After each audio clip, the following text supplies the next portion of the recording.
Here we go, people! Absolute state of my clobber. Look at this. It's got to be the worst outfit yet, isn't it? It's come undone. Can't believe I actually own clothes this bad. I wore this once and thought, yeah, looking good, Rob. I look like the fat uncle of Mumford and Sons. Anyway, let's not get bogged down by that. Time for another lesson. My man Billy Shakespeare's back on the firm. That's right, Big Willie style. We're talking about Macbeth. Big Macbeth.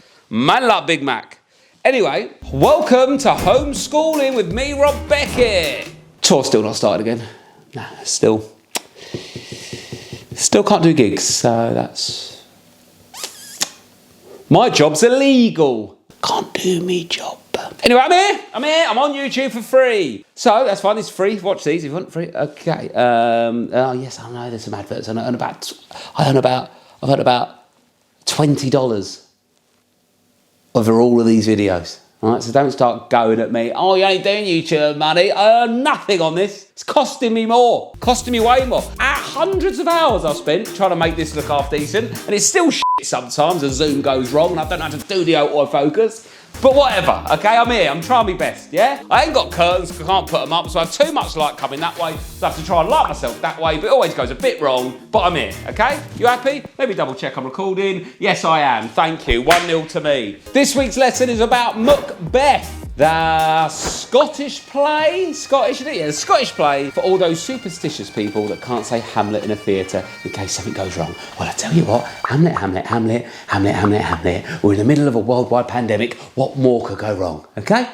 Would have been great if that light went off there, wouldn't it? If we could cut, but I'm on my own. Can't. If I had someone here, I'd do that. That'd be a bit of banter, wouldn't it? But it's hard on your own, isn't it? Always alone. Alone! Okay, so let's crack on with Hamlet. But Macbeth, what am I doing? Macbeth! Let's do Macbeth. Lesson number whatever, who cares anymore? Okay. Macbeth all starts when these two generals in King Duncan's army, that's right, King Duncan. Duncan is a king. No one saw it happening. You can't have King Duncan, can you? You can't have a powerful leader called Duncan. It's like a name Darren. You can't be called Darren. No one's going to take you serious, are they? Darren Hitler. Anyway, don't know where that came from.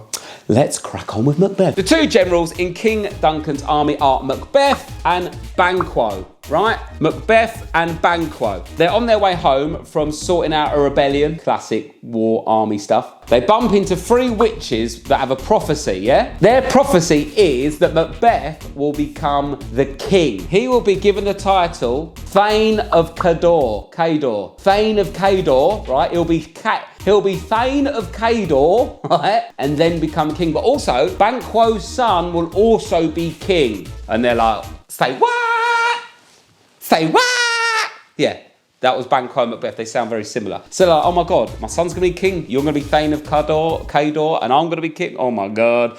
Bit weird. Shakespeare loves a weird name. I mean, like Macbeth sounds like he was too lazy to think of a Scottish name. So Macbeth, like he was looking at a girl called Beth, chucked muck in front of it. A bit like McDonald's naming policy of new foods. What is it? It's a chicken sandwich. What are you gonna call it? Muck chicken sandwich. Okay, that's the vibe I'm getting from Shakespeare here. And then out of nowhere, Banquo, Banquo sounds like a Spanish ATM machine. I need to get some money out. Pop down to Banquo. We'll meet you in the bar. Anyway, so also I'm not sure on King Duncan either. I mean, I know I said it. King Duncan sounds like a girthy sex toy. Doesn't sound like an actual king, does it? That sounds like on a hen do. Oh, what happened? Well, Sharon brought along King Duncan and hid it in Julie's bag. Oh, and then when they went through security, they found it. Oh, King Duncan.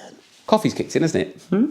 Right, okay. I'm not sure these three women were witches. These were the olden days, and I think you just had to have an hat and a big nose, and you was called a witch. Look, oh, she's got big feet, she's a witch. She's a bit mouthy, she's a witch. Everyone got called a witch back in the day. If you was a woman with a bit about you, you was called a witch. That was the vibe. It was sort of anti-woman, pro-man back in the day. But let's not stop Shakespeare. Not much representation in this, is there really? So it's always the men, isn't it, with Shakespeare? But it's old, isn't it? So it gets let off. Anyway, right. Macbeth and Banquo have been given a prophecy by the three witches, okay? That Banquo's son's going to be king and Macbeth's going to be king after he's Thane of Cawdor, whatever that is. Anyway, so you'll never guess what happens next. I'm going to tell you. Duncan gives Macbeth the title Thane of Cawdor, right? Cawdor, right? Should probably learn it. Anyway, who cares? And they're like, oh my God, those witches were right. So Big Duncan makes him that. Macbeth gets on the blower to his missus, Lady Macbeth. Again, I think Shakespeare was a bit late to the party here and just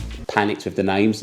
He's called Macbeth. What's his wife called? Lady Macbeth. He goes, look, I've met these witches. They've told me that I'm going to be Thane of Cawdor and then I'm going to be king, all right? And she's like, oh my God, that's amazing, Macbeth, right? I'm going to do anything I can to help you along the way, okay? She's keen to be Queen Lady Macbeth. As soon as Macbeth gets home, he gets a visit from Big Dunk himself, the 12 inches powerhouse, right? I've got a feeling though, this ain't gonna end well for King Duncan, right? Because Macbeth has been told you're gonna be king, you're Thane of Cawdor, right? His missus is on the throne, then Duncan turns up at his house. Hello, I can see what's happening here. Also as well, it's weird though, like Macbeth and Lady Macbeth are buzzing about him being Thane of Cawdor. That was a cool thing back in the day. Now, who would care if you're Thane of Cawdor? You'd be able to get off with the only girl in Games Workshop, like, oh my God, he's Thane of Cawdor. Now, what's that mean anymore? What's it mean? I don't know what Thane is. Anyway, Duncan's turned up at his house. The Macbeths plot, yeah? And what they do is they poison all the guards and King Duncan and kill them off, yeah? And then some geezer, Macduff, don't know where he's come from, old Macduff, but he turns up and blames the killing of Big Duncan on Duncan's children. So King Duncan is dead, all the soldiers are dead, the children of King Duncan have been blamed, and Macbeth is crowned king. Well played, Macbeths. So now Macbeth is king of Scotland. Yes, Macbeth! He heard the prophecy, he went out and did it. He did have to kill people along the way, but, you know. You can't just use prophecy, is it? Like, oh, I was told my prophecy would be I should own my next door's house, so I went in and killed them and changed all the legal documents into my name because my prophecy. A witch told me. No, okay, prison forever. Okay, fair enough. Sure, that's fine. Yeah. And the jury all agree. Yep, sure, fine. Okay, yeah, no worries. Yeah. Can't really get away with it now, but back in the day, Macbeth's nailed it. And also classic Shakespeare. Macduff turned up out of nowhere. He sounds like McDonald's dessert. I don't know what Macduff is or who he is, but he turned up and helped him get out of there and helped him be king. So the Macbeths like him. Macbeth is now the king, but he starts to feel really guilty because he has killed Duncan and all the soldiers, right? He's got that bit of guilt. Where at the moment, in the heat of the moment, you feel like you're doing the right thing. It's like when you're potty training a kid, innit? And you're doing really hard, and then they just shit on your floor, and you go, why have you shit on the floor? And they're going, oh, I'm sorry, I didn't mean to, I didn't. And then you feel guilty, you're like, I'm sorry, I'm sorry, okay, I'm sorry. Macbeth's feeling really guilty and insecure, so what he does to make himself feel better, and what any self-respecting king would do, he arranges for Banquo and his son to be murdered. What were his other options? Fair play, Macbeth. But Banquo gets killed, and his son escapes.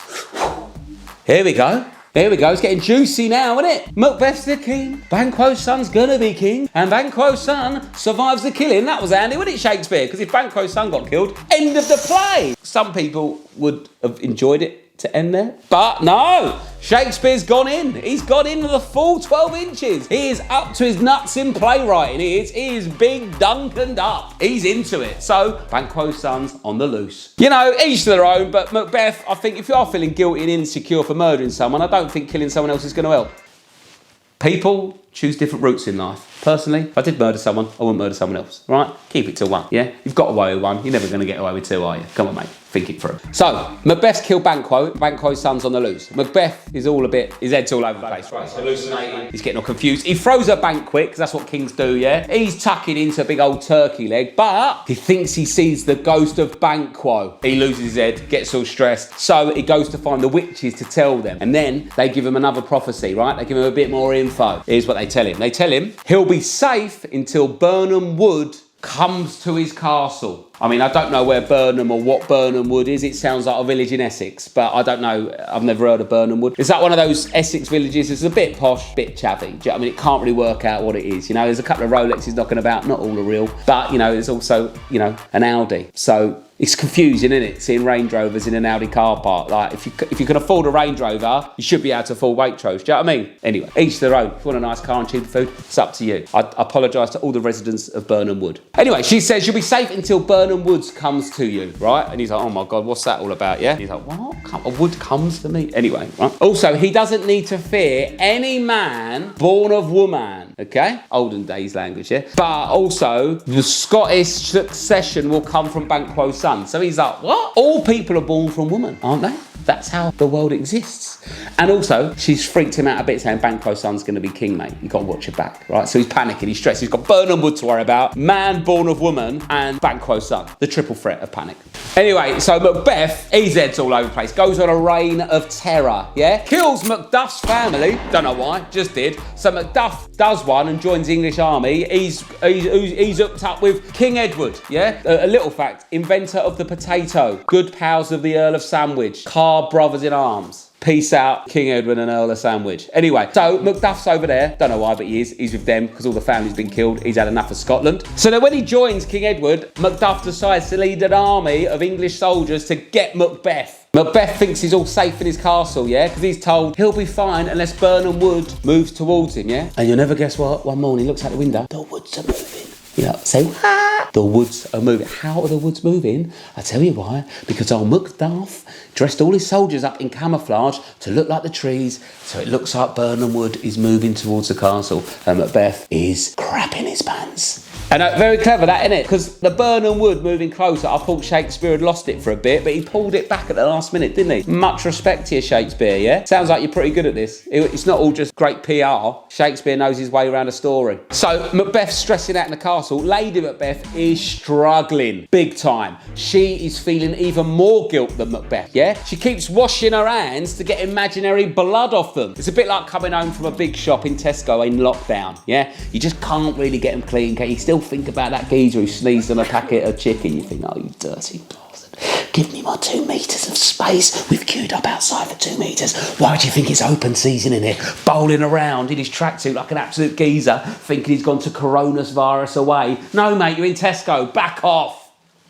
Anyway, she's feeling proper guilty, yeah? She can't deal with it. Washing her hands, thinks there's blood in it, blah, blah, blah, blah, blah. Anyway, she sleepwalks, okay, to a doctor and tells him about everything and kills herself. Yep, it's a Shakespeare one. There's got to be a bit of suicide in there. Anyway, so she tells all her secrets to this doctor when she's sleepwalking, then kills herself as the final battle begins. The last thing Macbeth needs is his wife dying the night before a battle, and there's a Birnam Wood coming towards him, right? But, you know, he's got a lot on his plate, Macbeth, yeah? Some would argue his own doing. I'd say it's his own fault at this point. He's killed Big Duncan, he's killed Banquo, he's killed Macduff's family. Now Macduff's dressed up as a tree, marching towards his house. So Macduff gets to Macbeth's house, yeah, and goes, right, me and you, we're having a duel. We're going to have a fight, yeah? And it's at this point, Macbeth finds out that Macduff was born by caesarean. So he was not technically born of woman. He came out the top, not the front, which technically is still from a woman, but I don't want to get bogged down in detail now, but he hasn't been born by a woman.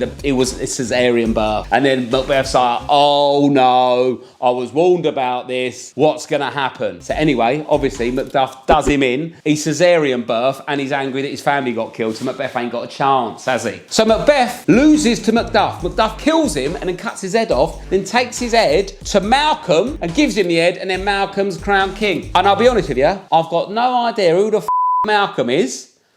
I mean, I'm guessing he's one of Big Duncan's sons, but I didn't bother naming the sons earlier because I didn't think they were going to come back in the story, which in hindsight was probably a bit of an issue. But yeah, Malcolm's Big Duncan's son. I mean, I don't know. I'll tell you what, this is a little insight into being a teacher. If you don't know, say it with confidence. Here we go. Listen to this. So Macduff kills Macbeth and takes his head to Malcolm, the son of King Duncan, who is crowned king. Thank you very much for listening. Another episode, another lesson for you all about Macbeth from the works of Shakespeare. Please comment, let me know what you want me to do next time, and please subscribe and tell your friends. Thank you for listening. Class dismissed. Who's Malcolm?